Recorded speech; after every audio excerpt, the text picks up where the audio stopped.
अनुमान कशाला म्हटले जाते? आता हे अनुमानाचे 3 प्रकार आहेत. हे बघा, हे समजून घ्या. कारणावरून कार्य ओळखणे, जसे ढगांच्या अस्तित्वाच्या वरून पावसाचे अनुमान काढणे आहे ना.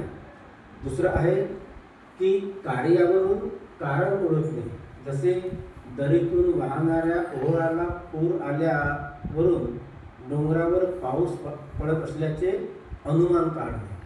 आणि तिसरं साम्य, जसे मनुष्य जेव्हा हालचाल करतो तेव्हा तो जागा बदलत असतो असे आपण अनुमान काढतो. त्याचप्रमाणे ज्या अर्थी तारे निरनिराळ्या ठिकाणी दिसतात त्या अर्थी त्यांना गती असली पाहिजे. अशा प्रकारे हे सत्य मिळवण्याचं, प्राप्त करण्याचं जे खूप मोठे काळे काळे ढग आहे, आपण त्याच्यावर अनुमान काढतो की पाऊस येणार, मला आता येऊ की थोड्या वेळाने येऊ की 2-3 तासांनी, परंतु पाऊस पडणार याचा आपण अनुमान काढतो. हे सत्य आहे, कारण तिथं कार्यकारण भाव सिद्धांत आहे. ढग असेच थोडी उत्पन्न होते, असेच तरी येतात. तर पाऊस पडणारच आहे, भला या ठिकाणी पडो की दुसऱ्या ठिकाणी पडो, परंतु पडणार हे त्याच्यावरचं अनुमान आहे. दुसरं की कार्यावरून कारण ओळखणे. कार्य काय झालं की समजा या ठिकाणी आपल्या या यवतमाळ नदीमध्ये नदीला पूर आलेला आहे, परंतु पाऊस तर पडला नाही. बगर पावसानं नदीला पाणी आलेलं आहे, याचा अर्थ आपण काय अनुमान काढतो की वरच्या दिशेला, नदीच्या वरच्या दिशेला कुठेतरी पाऊस पडला असला पाहिजे, मला तो आपल्या ठिकाणी पडलेला नाही. तर हे अनुमान काढलेलं आहे, परंतु सत्य आहे. असं आपोआप नदीला पाणी येऊ शकत नाही. तर अशा प्रकारचं कार्यावरून कारण परंपरा ओळखणे. आणि कधी कधी साम्य सुद्धा असतं, जसं आपण चालतो तर एक स्थान सोडून दुसऱ्या स्थानावर जातो, नाही का. त्याचप्रमाणे जसा मनुष्य चालतो तर एक स्थान सोडून दुसऱ्या स्थानावर जातो, अगदी त्याचप्रमाणे या आकाशस्थे याच्यामध्ये जे काही तारे आहेत, ग्रह आहेत, ते दुसऱ्या ठिकाणी दिसतात, इकडे तिकडे. तर त्याआधी त्यांनाही गती असली पाहिजे. जशी मनुष्याला गती आहे त्याचप्रमाणे त्यांनाही गती असली पाहिजे, हे साम्य आहे. तर अशा प्रकारे त्यांनी हे सत्य जाणण्याकरता हे करतात, हे 2 प्रमाण मानलेले आहे. आणि या 2 प्रमाणाच्या आधारावर सत्य संशोधन करता येते.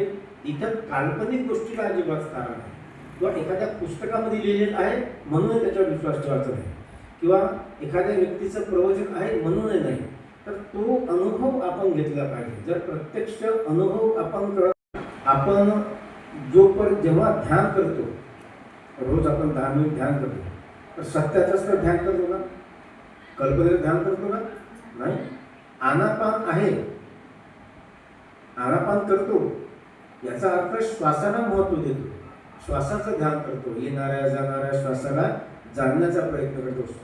श्वास या मानव जातीचं, या शरीराचं सत्य आहे, मला ढोबळ सत्य आहे, परंतु आहे तर सत्य ना. जन्मापासून तर मृत्यूपर्यंत जेव्हा आपण आपल्यासोबत श्वास राहते त्याआधी त्या श्वासाला जाणणं म्हणजे एक प्रकारचं सत्याला जाणणं आहे.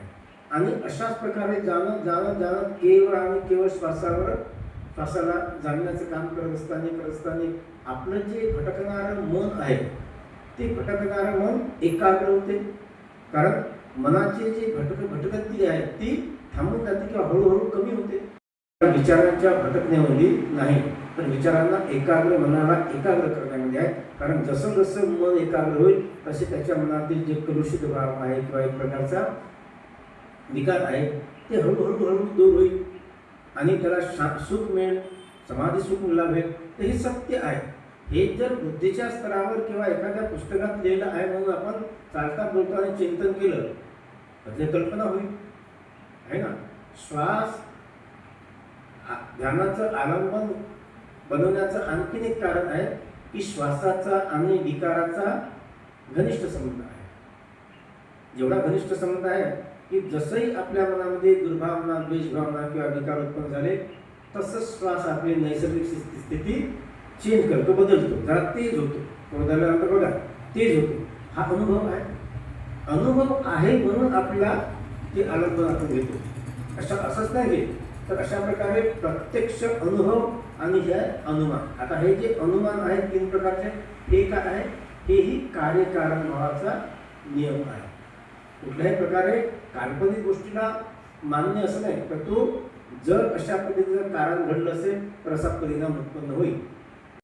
जेवढे काही एक प्रकारे तत्वज्ञान होते त्यांच्यापेक्षा श्रेष्ठ पद्धतीने प्रामाणिकपणे या विश्वाचं मूळ काय आहे किंवा त्याचं कारण काय आहे हे त्यांनी जाणण्याचा प्रयत्न